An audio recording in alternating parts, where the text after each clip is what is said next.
어젯밤 이야기에서 이어집니다. 이제부터가 진짜 이야기의 시작입니다.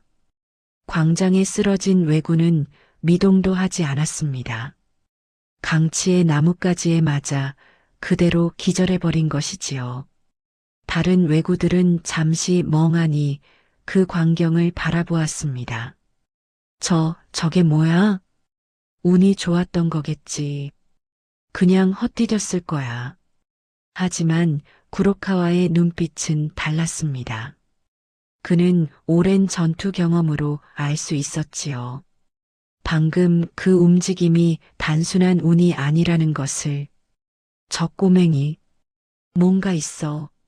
하지만 인정하고 싶지 않았습니다. 저런 초라한 소년이 자신의 부하를 쓰러뜨렸다는 것을. 뭘 멍하니 있어. 다들 덤벼. 저 꼬맹이 하나 못 잡아? 구로카와의 호통에 왜구 5명이 동시에 달려들었습니다. 이런 누더기 녀석 주제에 5개의 칼이 5방향에서 강치를 향해 번쩍였습니다. 마을 사람들이 비명을 질렀습니다. 안 돼. 강치야. 하지만 그 순간이었습니다. 강치의 몸이 마치 물처럼 흘러갔습니다. 휙, 휙, 휙. 나뭇가지가 3번 움직였고 3명의 왜구가 거의 동시에 쓰러졌습니다. 크윽, 으악. 한 놈은 이마를 맞아 뒤로 나자빠졌고 다른 놈은 옆구리를 맞아 비틀거리다 쓰러졌으며 마지막 놈은 무릎을 맞아 꿇어앉았습니다. 나머지 2명은 황급히 뒤로 물러섰습니다. 이게 무슨 괴물이야. 저 꼬맹이가 괴물이야. 광장이 술렁거리기 시작했습니다. 왜구들의 얼굴에 처음으로 당혹감이 떠올랐지요. 강치는 여전히 잔잔한 표정으로 나뭇가지를 들고 서 있었습니다. 아직 95명 남았습니다. 그의 목소리는 차갑고 고요했습니다. 구로카와의 얼굴이 일그러졌습니다. 이놈이 감히. 그가 직접 칼을 빼들었습니다. 내가 직접 상대해주마. 덤벼라 꼬맹이. 구로카와는 조선 연안을 수십 년간 유린해온 백전노장이었습니다. 그의 칼솜씨는 왜구들 중에서도 단연 최고였지요. 지금까지 그의 칼에 죽은 조선인이 수백 명은 되었습니다. 그가 칼을 들고 강치에게 다가왔습니다.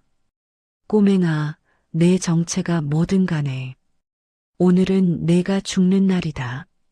강치는 대답하지 않았습니다.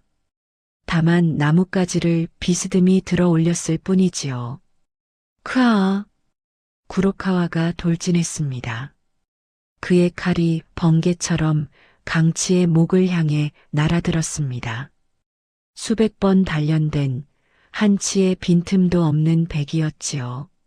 하지만 챙! 나뭇가지와 칼이 부딪혔습니다. 놀랍게도 가느다란 나뭇가지가 부러지지 않았습니다. 뭐야? 구로카와가 경악했습니다. 강치의 나뭇가지는 마치 강철처럼 단단했던 것입니다. 아니, 단단한 것을 넘어서 마치 살아있는 것처럼 유연하게 휘었다가 다시 튕겨 나왔지요. 탁! 나뭇가지 끝이 구로카와의 손목을 쳤습니다. 크윽! 구로카와의 손에서 칼이 떨어졌습니다. 손목의 혈도를 정확히 맞았던 것이지요. 이럴 수가. 구로카와가 황급히 뒤로 물러섰습니다. 하지만 강치는 추격하지 않았습니다. 다만 조용히 서 있을 뿐이었지요. 도망가세요. 아직 늦지 않았습니다. 소년의 목소리가 광장에 울려 퍼졌습니다. 지금 배를 타고 떠나면 목숨은 건집니다. 하지만 여기 남으면. 강치가 나뭇가지를 땅에 가볍게 두드렸습니다. 탁! 그 작은 소리가 왜구들의 심장을 얼어붙게 만들었습니다. 모두 죽습니다. 구로카와의 얼굴이 붉게 달아올랐습니다. 이 녀석이 감히 우리더러 도망가라고? 그는 치욕감에 몸을 떨었습니다. 자신이 수십 년간 조선 연안을 공포로 물들인 구로카와 슌사쿠가 고작 15살짜리 조선 꼬맹이한테 도망가라는 소리를 들었다니. 모두 덤벼서 저 꼬맹이를 잡아. 와! 왜구 20명이 동시에 달려들었습니다. 사방에서 칼이 번쩍였고 창이 날아들었으며 도끼가 휘둘러졌습니다. 마을 사람들은 눈을 감았습니다. 끝났다. 강치가 죽는다. 하지만 강치의 몸이 움직였습니다. 아니, 움직였다는 표현은 적절치 않았습니다. 그것은 마치 물이 흐르는 것 같았습니다. 바람이 스치는 것 같았습니다. 구름이 떠가는 것 같았습니다. 휙, 휙, 휙, 휙. 나뭇가지가 허공에 잔상을 남겼습니다. 강치는 왜구들 사이를 미끄러지듯 움직이며 나뭇가지로 정확히 급소만을 찔렀습니다. 턱! 한 왜구의 명치를, 탁! 다른 왜구의 목옆 혈도를, 퍽! 또 다른 왜구의 무릎 뒤를, 챙! 날아오는 칼을 나뭇가지로 쳐내며 동시에 칼을 휘두른 왜구의 팔꿈치를. 강치의 움직임에는 군더더기가 없었습니다. 한치의 낭비도 없이 물 흐르듯 자연스럽고 바람처럼 빠르고 그러면서도 바위처럼 정확했지요. 쿵, 쿵, 쿵. 왜구들이 하나둘씩 쓰러졌습니다. 죽이지는 않았습니다. 모두 기절시키거나 움직이지 못하게 만들었을 뿐이지요. 하지만 그 광경은 그야말로 경이로웠습니다. 15살 소년이 나뭇가지 하나로 20명의 무장한 왜구들을 상대하고 있었던 것입니다. 마을 사람들이 입을 떡 벌렸습니다. 저게 우리가 아는 그 강치야? 말도 안 돼. 꿈을 꾸는 거야. 하늘이 저 아이를 보내신 거야. 강치의 머릿속에 그때 그 노인의 음성이 떠올랐습니다. 8년 전 자신을 구해준 그 신성 같은 노인. 노인은 강치를 살린 후 섬을 떠나기 전 일주일 동안 강치에게 무언가를 가르쳐 주었습니다. 꼬마야, 잘 들어라. 내가 지금부터 가르쳐 주는 것은 무공이 아니다. 무공이 아니라면 뭔가요? 이것은 도인이라. 물처럼 흐르고 바람처럼 움직이고 하늘처럼 품는 것. 그것이 바로 진정한 무도의 경지이니라. 노인은 강치에게 기본적인 호흡법과 몇 가지 동작만을 가르쳐 주었습니다. 내가 가르쳐 준 것은 씨앗이다. 그 씨앗을 어떻게 키우느냐는 내 마음에 달려있지. 제가 잘할 수 있을까요? 하늘이 내린 재능이 있다. 내 몸은 비록 작고 약해 보이지만 그 안에 흐르는 기운은 맑고 깊다. 언젠가 그 힘이 필요한 때가 올 것이니라. 그 후로 강치는 매일 밤 홀로 수련했습니다. 마을 사람들이 모두 잠든 시각 해변가에서 혼자 나뭇가지를 들고 노인이 가르쳐준 동작들을 반복했지요. 처음에는 서툴렀습니다. 하지만 1년이 지나고 2년이 지나고 5년이 지나자 강치는 깨달았습니다. 노인이 가르쳐준 것이 얼마나 대단한 것인지를. 그것은 단순한 무공이 아니었습니다. 그것은 자연의 이치였습니다. 물은 단단한 바위를 뚫고 바람은 거대한 나무를 쓰러뜨리며 하늘은 모든 것을 품습니다. 강치는 그 이치를 몸으로 익혔고 마침내 나뭇가지 하나로도 무쇠를 꺾을 수 있게 되었던 것입니다. 강치가 20명을 쓰러뜨리자 나머지 왜구들은 당황하기 시작했습니다. 이게 무슨, 저 꼬맹이가 도대체 뭐야? 요괴야. 저건 사람이 아니라 요괴야. 몇몇 왜구들이 뒤로 물러섰습니다. 하지만 구로카와가 고함쳤습니다. 물러서는 놈은 내가 직접 죽인다. 우리가 100명이다. 100명이 고작 꼬맹이 하나를 못 잡아? 하지만 두목. 닥쳐. 궁수들. 활을 쏴라. 왜구들 중 10명이 활을 꺼냈습니다. 꼬마 녀석. 화살을 피할 수 있나 보자. 쏴라. 휙, 휙, 휙. 10개의 화살이 동시에 강치를 향해 날아들었습니다. 마을 사람들이 비명을 질렀습니다. 안 돼. 하지만 강치는 당황하지 않았습니다. 나뭇가지가 허공에 원을 그렸습니다. 챙, 챙, 챙, 챙. 놀랍게도 날아오는 화살들을 모조리 쳐내거나 튕겨냈습니다. 한 화살은 옆으로 튕겨나가 왜구 하나의 어깨에 박혔고 다른 화살은 땅에 떨어졌으며 또 다른 화살은 그대로 되돌아가 활을 쏜 왜구의 다리에 꽂혔습니다. 이럴 수가. 궁수들이 경악했습니다. 강치는 그들을 향해 천천히 걸어갔습니다. 마지막 기회입니다. 지금 떠나세요. 하지만 왜구들은 이미 이성을 잃었습니다. 쳐라. 모두 함께 저 녀석을 쳐라.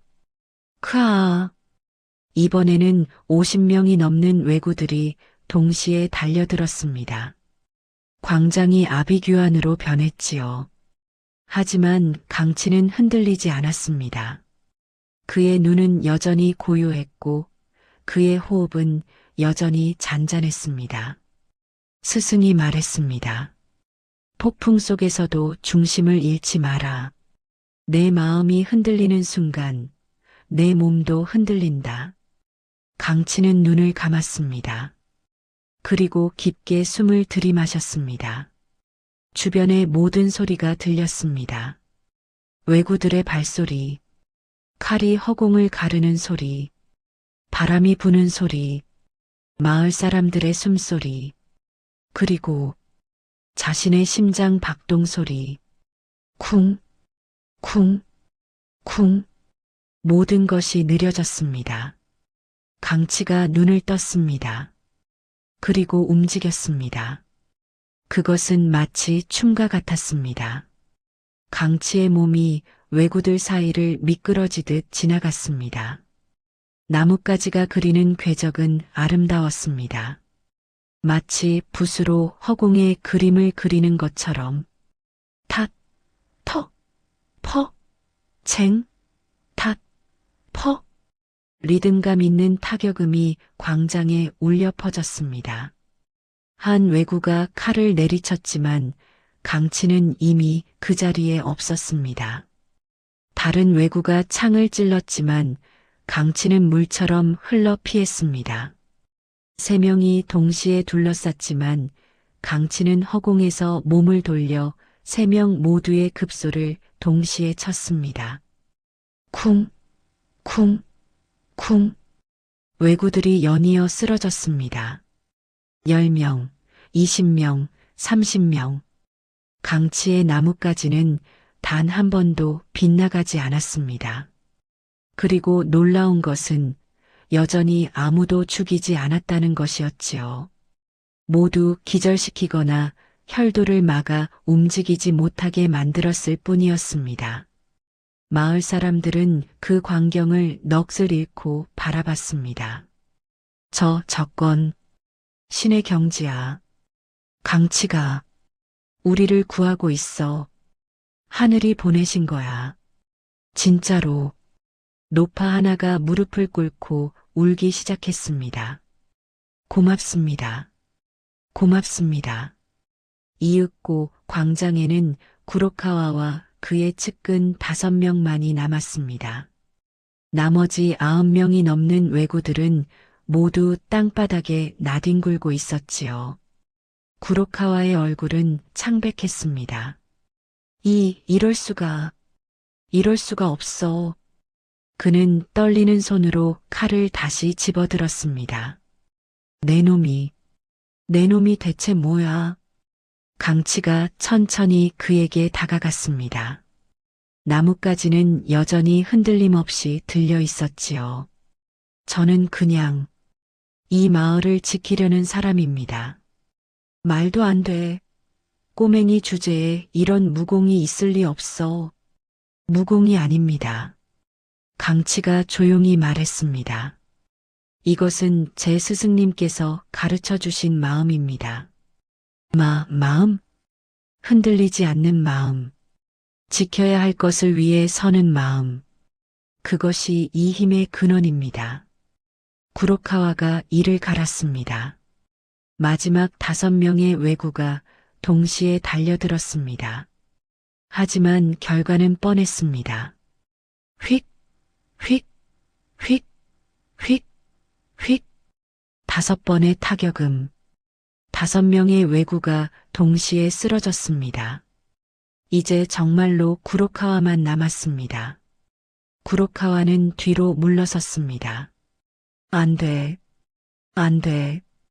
그는 공포에 질려 있었습니다.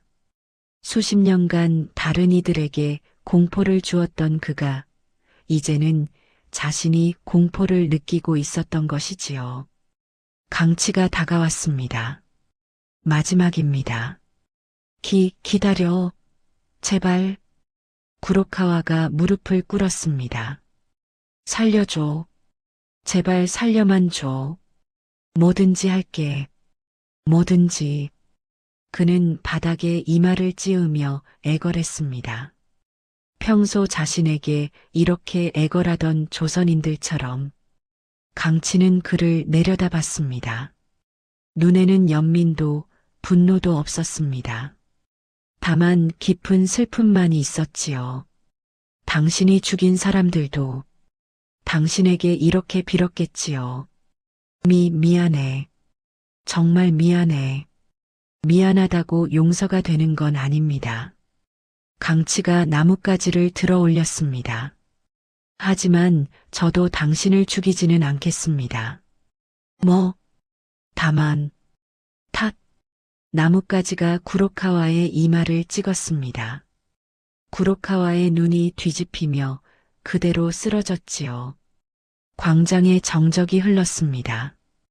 100명의 왜구가 모두 쓰러져 있었습니다. 그리고 그 한가운데 나뭇가지 하나를 든 소년이 서 있었습니다. 해가 서쪽으로 기울기 시작했고 석양빛이 강치의 옆모습을 비췄습니다. 소년은 천천히 고개를 들어 마을 사람들을 바라봤습니다. 그리고 조용히 말했습니다. 이제 안전합니다. 그 말이 떨어지자 와! 마을 사람들이 일제히 환호성을 질렀습니다. 강치야, 우리를 살렸어. 고맙다. 정말 고맙다. 사람들이 우르르 강치에게 달려왔습니다. 평소 그를 천대하던 사람들, 멸시하던 사람들, 무시하던 사람들 모두가 눈물을 흘리며 감사를 표했지요. 하지만 강치는 한 발 뒤로 물러섰습니다. 괜찮습니다. 저는 그저 말을 잇지 못하고 고개를 숙였습니다. 자, 여러분. 이제 이야기의 대미를 장식할 마지막 장입니다. 해가 서산에 걸리고 붉은 노을이 섬마을을 물들이던 그 저녁이었습니다. 강치는 여전히 마을 광장 한가운데 서 있었습니다. 손에 든 나뭇가지는 여전히 꺾이지 않았고 그의 옷은 여전히 누더기였지만 이제 아무도 그를 천한 소년으로 보지 않았습니다. 마을 사람들은 강치의 주변에 무릎을 꿇었습니다. 가장 먼저 무릎을 꿇은 이는 마을의 늙은 훈장이었습니다. 그는 평소 강치를 애군을 타고난 아이라며 멀리하라고 가르쳤던 자였지요. 강치야. 아니, 강치 남군님. 훈장의 목소리는 떨리고 있었습니다. 이 늙은이가, 이 눈먼 늙은이가 당신의 진면목을 알아보지 못했습니다. 용서해 주시오. 그의 눈에서 눈물이 흘러내렸습니다. 평생 글을 읽었다고 자부했건만 정작 사람의 진가를 알아보는 눈은 없었습니다. 제발, 제발 용서해 주시오. 이어서 마을의 아낙네들도 하나둘 다가왔습니다. 우물가에서 강치를 쫓아냈던 그 아낙도 있었지요. 강치야, 미안하다. 정말 미안해. 그녀는 바닥에 엎드려 오열했습니다. 내가 우리를 살렸는데, 우리는 너한테 그렇게 못되게 굴었어. 다른 아낙네들도 마찬가지였습니다. 우리가 죄를 지었어. 하늘이 벌을 내리셔도 할 말이 없어. 젊은 어부들도 장정들도 모두가 강치 앞에 머리를 조아렸습니다. 평소 강치와 어울리던 그 건달 청년들. 하지만 박수구는 이미 왜구에게 죽었고 나머지 2명만 살아남았었지요. 그 둘도 무릎을 꿇고 바닥에 이마를 찧었습니다. 강치야, 우리가 짐승만도 못했어. 제발 용서해줘. 우리가 잘못했어. 강치는 그들을 바라봤습니다. 그의 얼굴에는 여전히 슬픔만이 어려 있었지요. 일어나세요. 그가 조용히 말했습니다. 저는 여러분을 원망한 적이 없습니다. 강치야, 힘든 세상에서 살아가는 것 모두가 버거운 일이니까요. 여러분도 그저 살아남으려고 발버둥 치셨을 뿐입니다. 강치가 하늘을 올려다봤습니다. 제 스승님께서 말씀하셨습니다. 세상은 불공평하고 사람들은 때로 잔인하지만 그것이 그들의 본성은 아니라고. 소년의 목소리가 저녁 바람에 실려 마을 전체에 울려 퍼졌습니다. 다만 두려움이 사람을 악하게 만들 뿐이라고요. 그때 쓰러져 있던 왜구들이 하나둘 깨어나기 시작했습니다. 강치가 혈도를 막았던 것이라 시간이 지나면 풀리도록 되어 있었던 것이지요. 왜구들은 깨어나자마자 경악했습니다. 여기가 어디야? 그들은 자신들이 모두 쓰러져 있고 마을 사람들에게 둘러싸여 있다는 것을 깨달았습니다. 공포가 그들의 얼굴에 떠올랐지요. 죽는 건가? 우리가 한 짓을 생각하면. 구로카와도 깨어났습니다. 그는 주변을 둘러보더니 강치를 발견하고는 온몸을 부들부들 떨었습니다. 제발, 살려줘. 강치가 그에게 다가갔습니다. 왜구들이 움찔했지만 강치는 그들을 해치지 않았습니다. 배로 돌아가세요. 지금 당장 배에 타고 이 섬을 떠나세요. 다시는 조선 땅을 밟지 마세요. 구로카와가 믿을 수 없다는 표정을 지었습니다. 정말 살려주는 거야? 우리가 한 짓을 생각하면. 그렇습니다. 강치가 단호히 말했습니다. 하지만 기억하세요. 오늘 당신들이 받은 것은 용서가 아닙니다. 기회입니다. 기회, 다시 태어날 기회. 이제부터라도 사람답게 살 수 있는 기회입니다. 강치의 눈빛이 차갑게 빛났습니다. 하지만 만약 다시 이런 짓을 저지른다면 그때는 제가 직접 찾아갈 것입니다. 설령 당신들이 바다 끝에 숨는다 해도 그 말에 왜구들은 오금이 저렸습니다. 구로카와가 바닥에 이마를 찧었습니다. 고맙습니다. 은혜를 잊지 않겠습니다. 은혜라고 생각하지 마세요. 그저 당신들에게 주어진 마지막 기회일 뿐입니다. 왜구들은 비틀거리며 일어나 해변으로 향했습니다. 마을 사람들은 그들을 죽이지 않는 강치를 이해할 수 없었지만 감히 반대하지 못했습니다. 왜구들이 배에 오르자 구로카와가 마지막으로 강치를 향해 깊이 고개를 숙였습니다. 그리고 배는 저녁 바다로 사라졌습니다. 해가 완전히 지고 별들이 하나둘 떠오르기 시작했습니다. 마을 사람들은 강치 주변에 모닥불을 피우고 둘러앉았습니다. 모두가 궁금해했습니다. 이 소년이 대체 누구인지, 그를 가르친 스승이 누구인지, 훈장이 조심스럽게 물었습니다.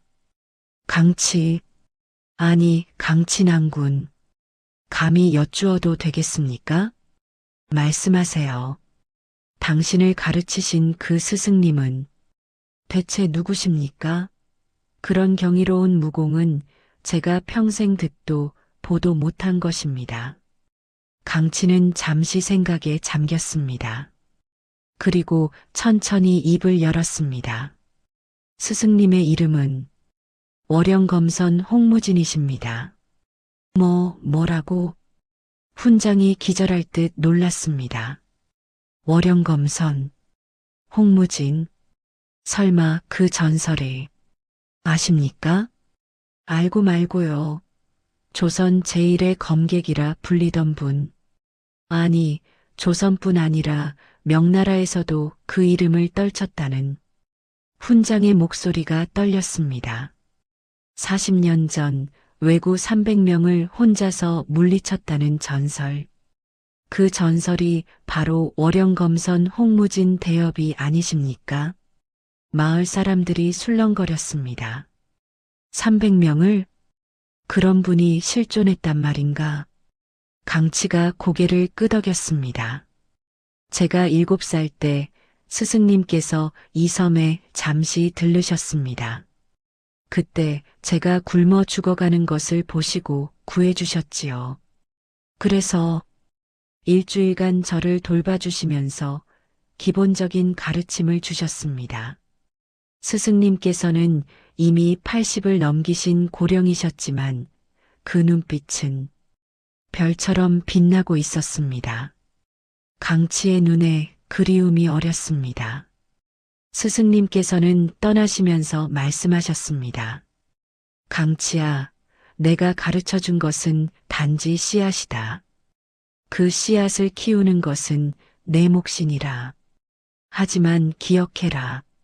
진정한 힘은 남을 해치는 데 있지 않고 남을 지키는 데 있다는 것을.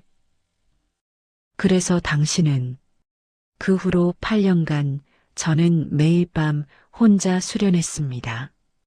스승님의 가르침을 되새기며 언젠가 이 힘이 필요한 순간이 올 것을 믿으며 강치가 손에 든 나뭇가지를 바라봤습니다. 그리고 오늘 그 순간이 왔습니다. 한 젊은 어부가 물었습니다. 하지만 강치, 어떻게 그 가느다란 나뭇가지가 왜구들의 칼을 막을 수 있었습니까? 그것도 부러지지 않고. 강치가 나뭇가지를 들어 올렸습니다. 이것은 특별한 나뭇가지가 아닙니다. 예, 그저 마을 뒷산에서 주운 평범한 참나무 가지일 뿐입니다. 사람들이 놀랐습니다. 그럼 어떻게? 나뭇가지가 강한 게 아닙니다. 그것을 쥔 손이, 그리고 그 손을 움직이는 마음이 강했던 것입니다. 강치가 설명했습니다. 스승님께서 가르쳐 주신 것은 기를 다루는 법이었습니다. 사람의 몸속에 흐르는 생명의 기운, 그것을 모아서 무기에 실으면 나뭇가지라도 검이 되고 돌멩이라도 화살이 됩니다. 그런 경지가. 하지만 가장 중요한 것은 기술이 아닙니다. 강치가 가슴에 손을 얹었습니다. 여기 마음입니다. 흔들리지 않는 마음. 지켜야 할 것을 위해 서는 마음. 그것이 없다면 아무리 뛰어난 무공도 의미가 없습니다. 다음 날부터 마을의 재건이 시작되었습니다. 불에 탄 집들을 다시 짓고 왜구들이 흩어놓은 물건들을 정리하고 죽은 이들을 정성껏 묻었습니다. 강치는 누구보다 열심히 일했습니다. 무거운 통나무를 나르고 기와를 옮기고 부상자들을 돌봤지요. 마을 사람들은 이제 강치를 영웅처럼 대했습니다. 강치 낭군님, 이것 좀 도와주시겠습니까? 강치야, 식사하시게. 제일 좋은 음식으로 준비했네. 강치 형님, 이리 앉으십시오. 하지만 강치는 오히려 불편해했습니다. 그냥 예전처럼 대해주세요. 하지만 그럴 수가. 제발입니다. 저는 여전히 그냥 강치일 뿐입니다. 한 달이 지났습니다. 마을은 거의 복구되었고 사람들의 얼굴에도 웃음이 돌아왔습니다. 하지만 강치는 결심했습니다. 이제 떠날 때라고. 어느 아침 강치는 자신의 움막을 정리하고 작은 보따리를 꾸렸습니다. 그 모습을 본 마을 사람들이 달려왔습니다. 강치야, 어디 가려는 거냐? 떠나려는 건가? 안 돼. 넌 이 마을의 은인이야. 여기 남아야 해. 훈장이 다급히 말했습니다. 강치 마을 사람들과 의논해서 내게 제일 좋은 집을 짓기로 했네. 그리고 내가 원한다면 마을의 지도자가 되어주게. 모두가 원하는 일이야. 하지만 강치는 고개를 저었습니다. 고맙습니다. 하지만 저는 떠나야 합니다. 왜 떠나야 하는데? 강치가 바다를 바라봤습니다. 스승님께서 마지막으로 하신 말씀이 있습니다. 내가 배운 것은 단지 이 섬을 지키기 위한 것이 아니다. 언젠가 너는 더 넓은 세상으로 나가야 한다. 그리고 더 많은 이들을 지켜야 한다. 하지만 이 섬 하나를 지켰습니다. 하지만 조선 땅 곳곳에는 아직도 왜구의 위협에 떨고 있는 마을들이 있습니다. 광군의 손길이 닿지 않는 곳에서 오늘 이 마을이 겪었던 것과 똑같은 비극이 벌어지고 있습니다. 강치가 마을 사람들을 돌아봤습니다. 저는 그들도 지키고 싶습니다. 마을 사람들은 아무 말도 할 수 없었습니다. 다만 눈물만 흘렸지요. 떠나기 전날 저녁 강치는 할아버지 나무 아래 홀로 앉아 있었습니다. 평생을 그 나무 밑에서 지게를 메고 일감을 기다렸던 곳. 평생을 멸시받고 천대받았던 곳. 하지만 이제는 그 모든 것이 추억이 되었습니다. 스승님, 강치가 중얼거렸습니다. 제가 제대로 하고 있는 걸까요? 바람이 불었습니다. 할아버지 나무의 잎들이 바스락거렸지요. 마치 대답하듯이 강치가 미소 지었습니다. 그렇죠. 스승님께서도 이렇게 하셨겠죠. 그때 누군가 다가왔습니다. 돌아보니 훈장이었습니다. 강치, 훈장님, 내가 너한테 해줄 말이 있다. 훈장이 강치 옆에 앉았습니다. 너를 처음 봤을 때 나는 내가 불행한 아이라고 생각했지. 부모도 없고 가진 것도 없고 힘도 없는. 그래서 나는 내게 관심조차 주지 않았어. 훈장의 목소리가 떨렸습니다. 하지만 내가 틀렸어. 진정으로 불행했던 것은 너가 아니라 우리였지. 우리는 눈이 있어도 보지 못했고 귀가 있어도 듣지 못했어. 내 안에 있는 빛을. 훈장님, 강치야, 내가 평생 그를 가르치며 말해왔던 것들. 인, 의, 예, 지. 그 모든 것을 너는 글로 배우지 않고도 체득했더구나. 훈장이 강치의 손을 잡았습니다. 부탁이다. 부디 이 넓은 세상에서 내 빛을 잃지 말거라. 그리고 언젠가 다시 이 마을에 돌아와 다오. 강치가 고개를 끄덕였습니다. 약속드립니다. 다음 날 새벽 동이 트기 전이었습니다. 강치는 조용히 움막을 나섰습니다. 손에는 여전히 그 나뭇가지 하나와 작은 보따리 뿐이었지요. 하지만 마을 입구에는 이미 모든 마을 사람들이 나와 있었습니다. 강치야, 잘 가거라. 부디 무사하기를. 사람들이 하나둘 작별 인사를 건넸습니다. 그 중에는 평소 강치를 괴롭혔던 이들도 있었고 무시했던 이들도 있었습니다. 하지만 이제 모두가 눈물을 흘리고 있었지요. 강치는 그들 한 명 한 명에게 고개를 숙여 인사했습니다.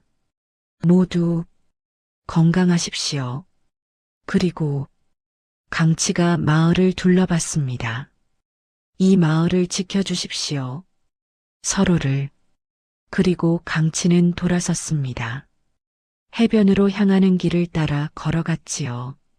아침 햇살이 그의 뒷모습을 비췄고 그의 그림자가 길게 늘어졌습니다. 마을 사람들은 그가 완전히 사라질 때까지 지켜봤습니다. 그리고 한 노파가 중얼거렸습니다. 저 아이는 전설이 될 거야. 후세 사람들이 영원히 기억할 전설이.